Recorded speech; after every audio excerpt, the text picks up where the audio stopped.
ఇందులో మన రాష్ట్రాలు అమలు చేసినటువంటి నిబంధనల ప్రకారం అర్హత కలిగిన ఏ రైతైనా సరే అన్నదాత సుఖీభవ రాలేదంటే ఇచ్చే బాధ్యత మేము తీసుకుంటామని ఈ సందర్భంగా తెలియజేస్తున్నాను.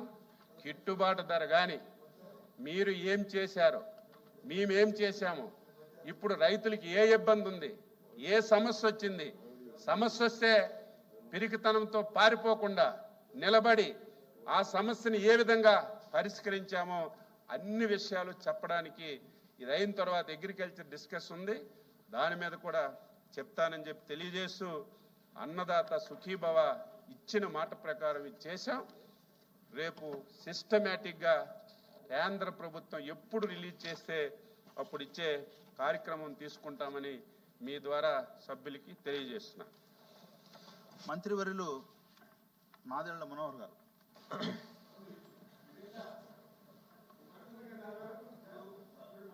ఒక్క నిమిషం. ఎల్ఓపి గారు.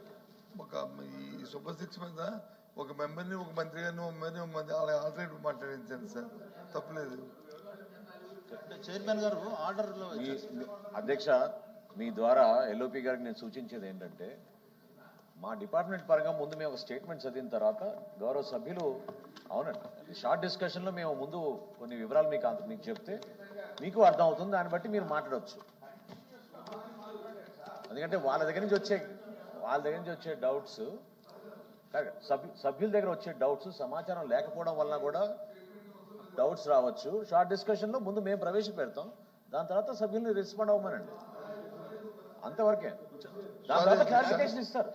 స్మాల్ సబ్మిషన్ మంత్రి గారికి స్మాల్ సబ్మిషన్ అలా స్టేట్మెంట్ గానీ మీరు పెడదాం అనుకుంటే మీ మంత్రులందరూ సూపర్ సిక్స్ మీద వచ్చి ముందు స్టేట్మెంట్ చదివేయండి అధ్యక్ష, తర్వాత మాడదాం పర్వాలేదు, అందరి ముందు వస్తే చదివేయండి పర్వాలేదు, మాకే అభ్యంతరం.